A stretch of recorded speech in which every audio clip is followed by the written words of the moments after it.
진짜 귀신은 과연 누구일까요? 죽은 자의 원혼일까요? 아니면 살아있는 자들의 탐욕일까요? SBS 판타지 사극 드라마 귀궁 8화는 귀신 이야기 뒤에 숨겨져 있던 인간들의 음모와 감정이 뒤섞이며 완전히 새로운 국면으로 전개됩니다. 이번 8화는 단순히 귀신 하나를 퇴치하고 끝나는 이야기가 아닙니다.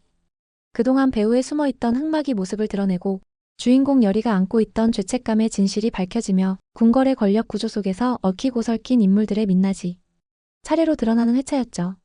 이야기의 서두는 수살기와의 긴박한 충돌로 시작됩니다. 왕을 구하려던 이정은 스스로 미끼가 되어 귀신 앞에 나섭니다. 하지만 수살기는 생각보다 훨씬 강력했고 눈 깜짝할 사이에 이정의 발목을 낚아채 물속으로 끌고 갑니다. 이때 등장하는 인물이 바로 강철입니다. 그는 지체 없이 물속으로 뛰어들어 이정을 구해냅니다. 하지만 수살기의 날카로운 살을 온몸으로 맞고 깊은 상처를 입죠. 이 장면 여러분은 어떻게 보셨나요? 귀신과 싸운 건 강철이지만 그를 다시 일으켜 세운 건 여리였습니다. 여리는 강철의 몸에서 퍼지는 사기를 거두고 그의 몸에 깃든 살기를 정화해냅니다. 그 순간 여리가 강철을 껴안는 장면이 등장하는데요. 단순한 구원의 제스처로 보기엔 너무나 절절했고 그동안 감추고 있었던 감정이 순간적으로 터져나오는 듯한 느낌이었죠. 강철은 처음엔 당황하지만 곧 미소를 지으며 그 포옹을 받아들입니다.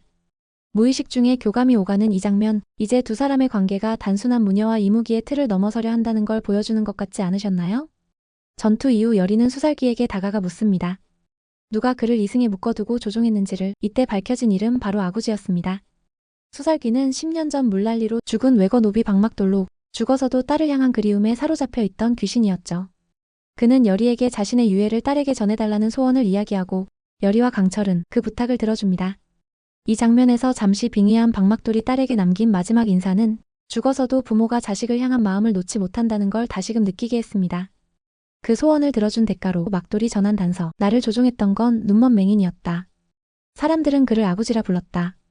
왕가의 핏줄을 가져오면 딸을 만나게 해주겠다고 했다. 이 말은 단순한 귀신의 분풀이가 아닌 왕실의 피를 노리는 거대한 음모의 실체를 암시하는 결정적 증거였습니다. 풍사는 이 소식을 듣고 움직입니다. 그는 수살기가 입을 열었음을 짐작하고 증거가 될 만한 모든 흔적을 태워 없애죠. 바로 이 때문에 이정이 시작한 맹청 수사는 처음부터 벽에 부딪히게 됩니다. 이정은 판수들을 모조리 체포하고 고심까지 벌이며 조사를 이어가지만 아구지라는 이름을 가진 이는 끝내 나오지 않습니다. 이미 모든 흔적이 인멸된 뒤였으니까요. 그리고 이 와중에 최현우라는 인물이 등장합니다. 그는 아무런 설명도 없이 도성 내 모든 책을 가져오라고 명합니다. 책정이 본 책이라는 단서만 남긴 채 어떤 책인지 밝히지 않죠. 이 부분 저는 특히 주목하게 됐습니다. 귀신과 관련된 어떤 고문서일 수도 있고 왕실에 전해 내려오는 비밀의 기록일 수도 있겠죠. 여러분은 어떻게 생각하시나요? 그 책 대체 무엇일까요?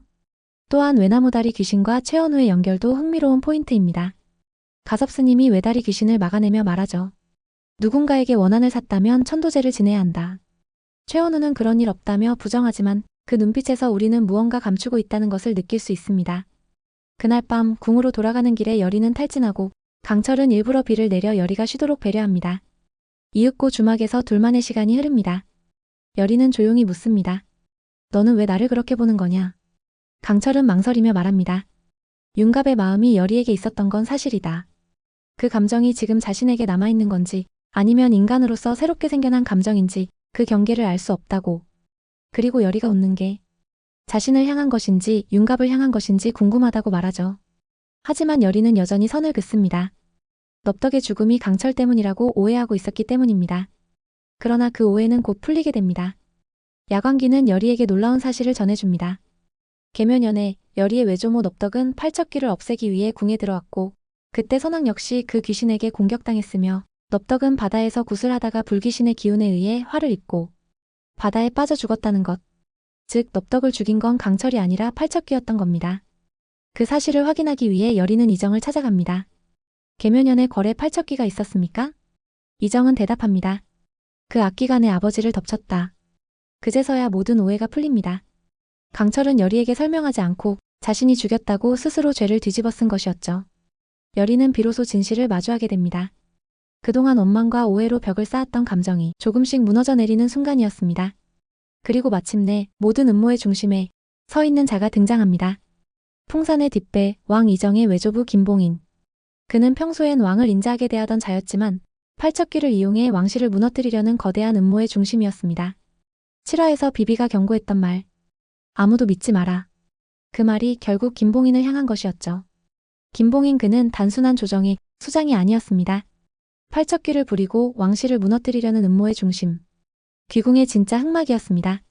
팔척귀보다 무서운 건 가까운 사람의 배신이었습니다. 귀신의 목소리보다 날카로운 건 권력을 향한 야욕이었죠. 이제 여리와 강철은 더는 과거에 머물 수 없습니다. 모든 진실이 드러난 지금 그들은 어떤 선택을 할 수 있을까요? 지금까지 귀궁 8화 핵심 내용을 정리했고요. 여러분의 의견은 댓글로 남겨주시면 감사하겠습니다. 구독과 좋아요는 영상 제작에 큰 힘이 됩니다. 감사합니다.